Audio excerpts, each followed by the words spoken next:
My name's Geoff Pesche. I'm one of the senior mastering engineers at Abbey Road, and I've been here for 8 years, and I love my work. Mastering is it's the link between the studio and the factory, really. If you go back to record days where you made a record blank and that went off to a factory, was processed, and the records were made, and somebody had to be a final QC as the mixes left the studio before they were actually pressed. But now it's far more involved with client interaction. People give you files instead of tapes, and it's the last stage in the process that you can alter the tonal balance before the record's made. That is it.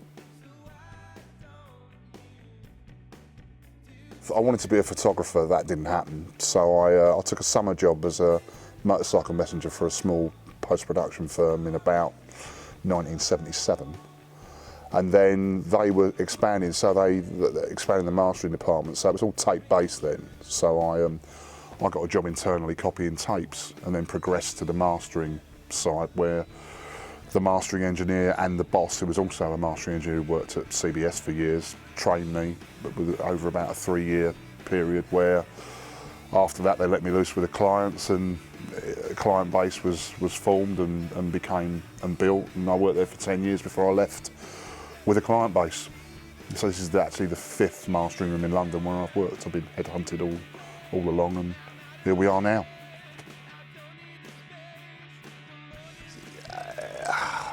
Every record's a favourite for different reasons. As I've said to you before about the people and stuff and whatever, but Different Class Pulp up on the wall there. I mean, that's a seminal Britpop record, one of my favourites. It's in everybody's house that likes bands that are of a certain age. Jarvis Cocker's a great bloke. Great English pop record. I'm a fan of English pop records, be it Robbie Williams or the Spice Girls or whatever. Success for Britain, you know. And I'm, for a tiny island, we're prolific musically, and I'm part of that and proud of that, you know. And I mean, there's loads of records that I've worked on that I think are good. Another one to just off the top of my head, the Blue Tones, Expecting to Fly. There you go. That's another one that's good. And blimey, one more. The First Noah and the Whale album, with the whistling on it. They're 3 good records that I've worked on. Well, this room is it's an acoustic space. It's all on a floating floor. It's all brought in by about a foot. So if you came off the floor, there'd be a foot all the way around. It's all soft materials that are all baffled. So it's a properly acoustic space set up with white noise and voice for frequency response. With £11,000 worth of monitors, decent Bryston amplifiers, and all the other kit that makes a mastering room, great converters. This is what it is. Very important. I mean, I only work in this room, so I know where everything is with my eyes shut. Because this is a controlled listening environment for me, I have to go back to where I started. That's why I made the notes.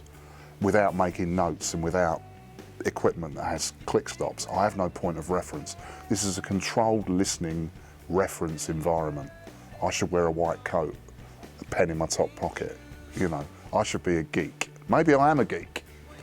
But yeah, reference is very, very important. This is a reference listening room. Yeah, yeah, I do want to have a go with them. I wanted to have a go with them the minute I saw them.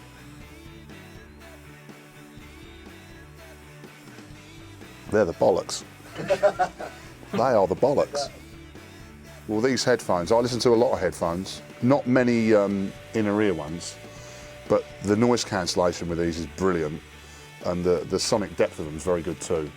I mean, you know, I'm not Mr. Sennheiser, but these are good. These are class.